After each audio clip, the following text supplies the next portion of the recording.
Hey everyone, Keith here, Tips and Tricks HQ.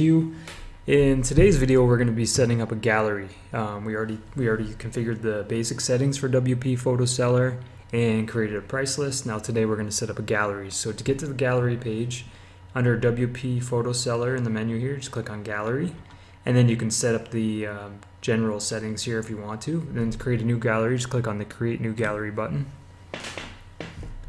Alright, we'll just give it a name. I'm going to upload a few pictures of food, so I'm just going to call this gallery food, and I only have one price list set right now, so I'm going to choose that one. And then there's a couple different templates that you can choose, and this gives you an idea of what they look like. I'm just going to leave it at the default at template 1, and I'm going to leave the sort order the same. I'm not going to password protect this gallery because I want it to be available to the public. And we could set up a couple more options here if we want. If we uncheck this, it'll use a light box, but otherwise we can have the photo show up on its own page. And this is where if we wanted to watermark our images, so I'm just going to put my name in there, watermark it with my name, and I'll leave the defaults for the rest of the watermark information. And now I'm going to upload some thumbnails. Some images. Okay, select files. I have a few on my desktop here.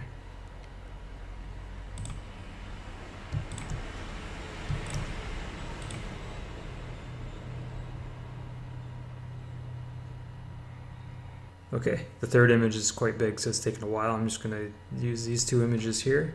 Click Insert into Gallery. So 2 images are selected, and I'm going to save the gallery.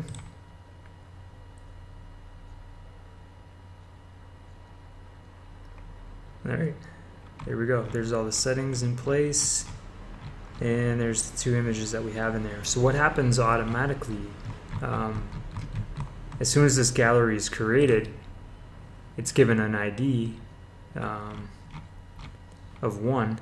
So that's what we would use in the shortcode on the page where we want to display this gallery, but actually the page gets created automatically, so I'll go to there right now.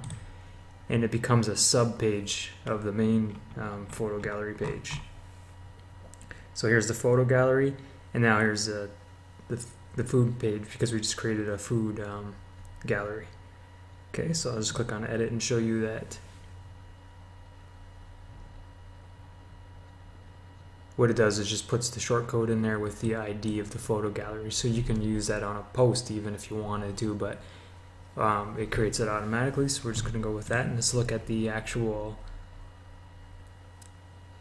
photo gallery page. Alright, so for every photo gallery that we create, it'll be lined up here. So then if we want to look at the photos within this particular gallery, just click on that, and then now we can see the different options here. Alright, so if we click on one of the images, we can see it on its own page.